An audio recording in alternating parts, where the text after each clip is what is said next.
はいどうもストックロックです。ということでタイヤ交換シーズン到来ですね。で今まではねインパクトレンチとかね結構紹介してきたんですけど、じゃあ実際どうやって空気入れんのってことで、今日はですねヤンツーさ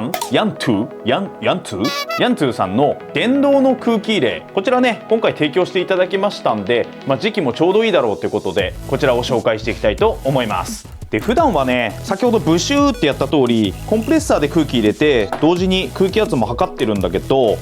れはねそういったものが必要ないと、これだけで空気が入れられるっていうことでちょっとね期待しておりますね。はい、ヤントゥこれ読み方ちゃんと聞いておけばよかったな。わかんねえや。なんかちょっと地味な感じの僕の服に似てる感じの色ですね。ということで早速開封していきます。なんかファスナーが2つあるね。ちっちゃい方から開けてみようか。ガシャン。ユーザーマニュアルと保証書、空気入れるエアホースかな、シガーソケットにさせる感じですね。 USB Type-C の充電ケーブ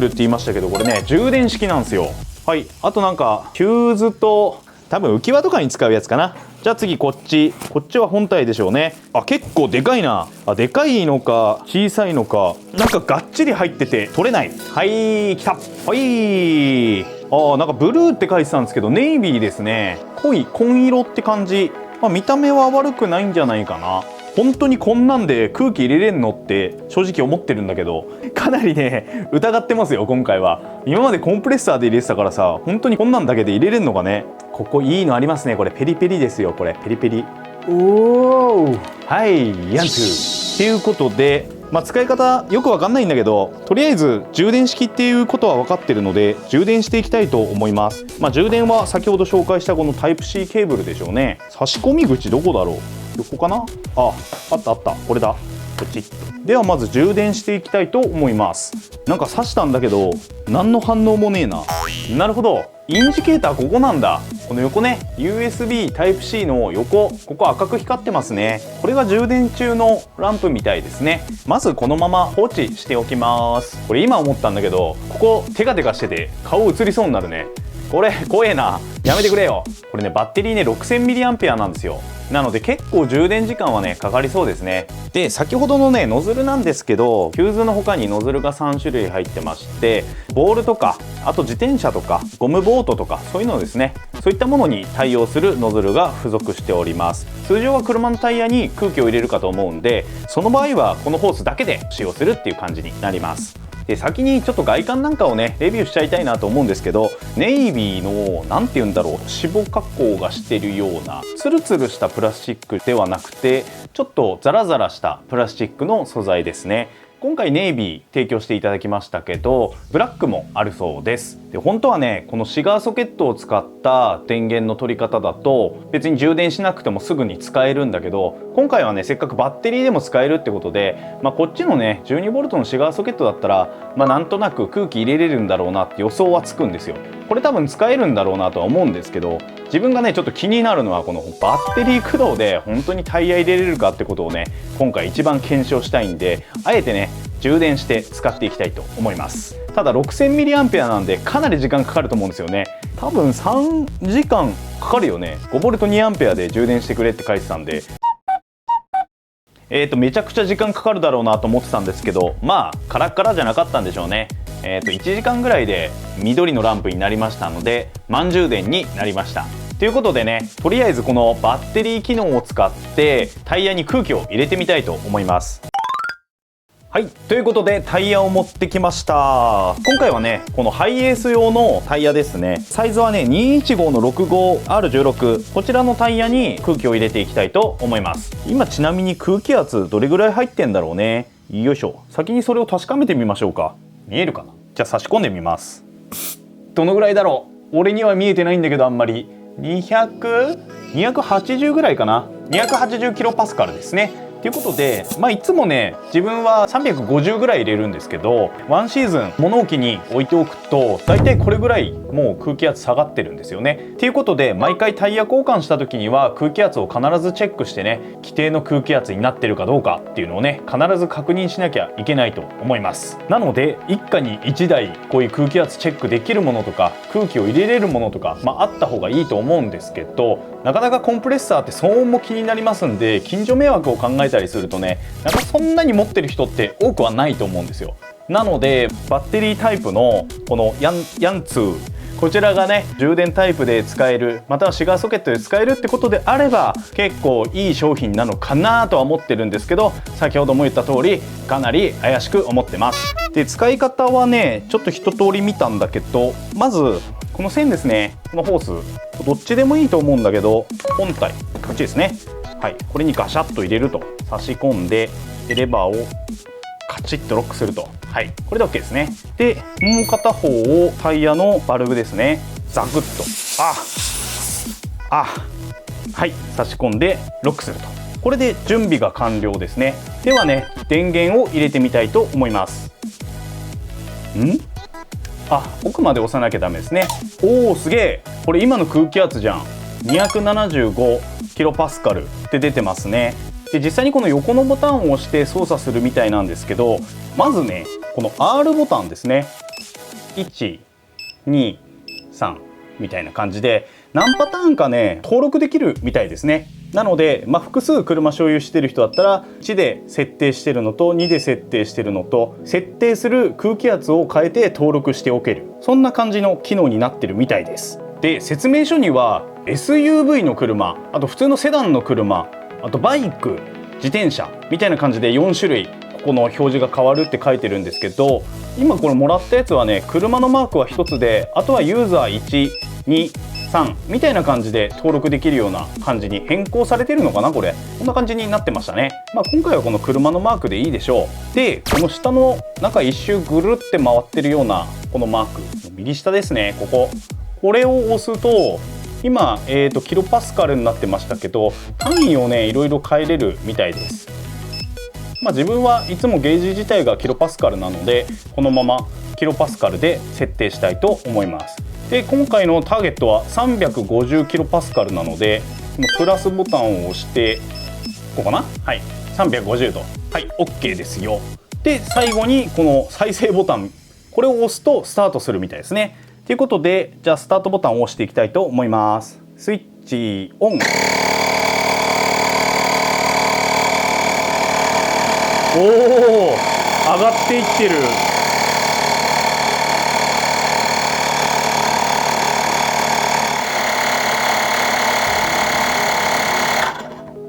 おお入りましたね。時間多分1分半ぐらいかかったのかなと思いますけど、しっかり空気が入ったんじゃないかな。ちょっと外してみよう。はい、よいしょ。じゃあこちらで測定してみたいと思います。ちょっとこっちね見づらいけど、これを刺します。よっ、抜けた。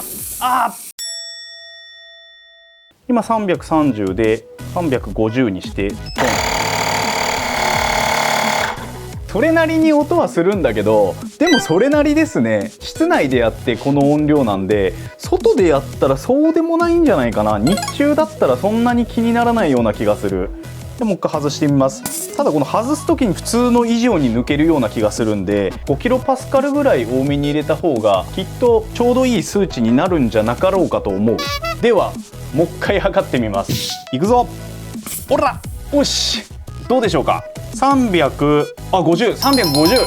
やっぱりぴったりいいとこ来てますね。なのでこの液晶の数値はねそれなりに信用できますね。多分プラスマイナス5とかそれぐらいで出てるんじゃないかなと思う。あれ結構いいんじゃない？正直疑ってかかってたんだけど普通に入れられちゃうね。ただこのバッテリーだと15分ぐらいの駆動しかしなくて、235の 65R17 の空のタイヤで3本充填可能、それぐらいの空気の量が出せるっていうことです。車のエンジンかけてシガーソケットから取った場合は8本連続空気入れれるよっていう。熱持つからきっと間を置かなきゃいけないんだろうね。結果車からシガーソケットから充電を取るのであれば結構無敵っていう感じですかね。でね、熱持つので熱冷めてから取り外してねってなってるんですけど、今の動きで確かにねここちょっとあったかくなってますね。そんな熱いってほどではないけど、それなりに熱い熱持ってますね。なのでこれを冷めてから取り外してくださいっていう説明になってます。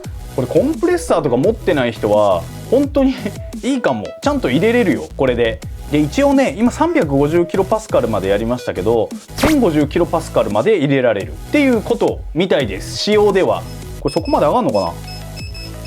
これ長押しじゃダメ？あ、長押しで上がるじゃん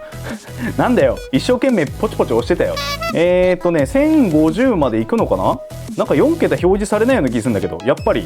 そうだよね。液晶自体がさ3桁なんだよね。だから995で止まりますね。でもなんか仕様では1050までって書いてましたが設定できずってことなんで、これもしそれで設定するんだったらきっとこれ単位変えなきゃダメなんじゃないかな。この PSI ってなんだっけ、ポンドなんちゃらインチみたいな、これだったら150までいくのでこっちで設定しないとダメだね。これ150だったら1050になるのかな、きっと。そんなに覚えてる単位ではないからちょっと微妙だけど多分そんな感じだと思います。で実際に空気が入るまでの時間ですね。今ね、280から350にするのに1分半それぐらいかかったんですけど、これをね早いと見るか遅いと見るかですね。個人的にはねこんな小型でこれだけのパワーを持ってたらかなりいい方じゃない？ちっちゃいやつってもっと遅いよね全然。でこの商品にはダブルシリンダーが搭載されていて、従来の製品より2倍速で空気入れれるよって歌ってるんですよね。で本当に2倍速なのかはね自分にはちょっと測りようがないけど、一般の商品と比べると早いのかなっていうね、そういう感想は持つことができました。重さもねそこまで重くないんですよね。すごくいいんじゃないですかね。もうちょっとボロクソ言える商品なのかなと思ってたんだけど、車に積んでおけばちょっと安心できるのかなっていう商品ですね。あとはタイヤ交換の時期に実際に4本これで入れても全然問題ないかなって正直思ってます。これ7000いくらとかするんでそこまですっごい安いっていう商品ではないんだけど、コンプレッサー買ってエアゲージ付きの空気入れを買うのと、全然コスト的にはね安いですし、あとバッテリーで使えるってことで持ち運ぶことも可能なんでね、そういうメリットはあるのかなと思います。どれぐらい違うのか試してみる？じゃあ280まで落としてコンプレッサーで入れたらどうなるのか、どれぐらいスピードが違うのかっていうのをちょっとやっていきたいと思います。まず抜きますね。これ今280まで1回抜きます。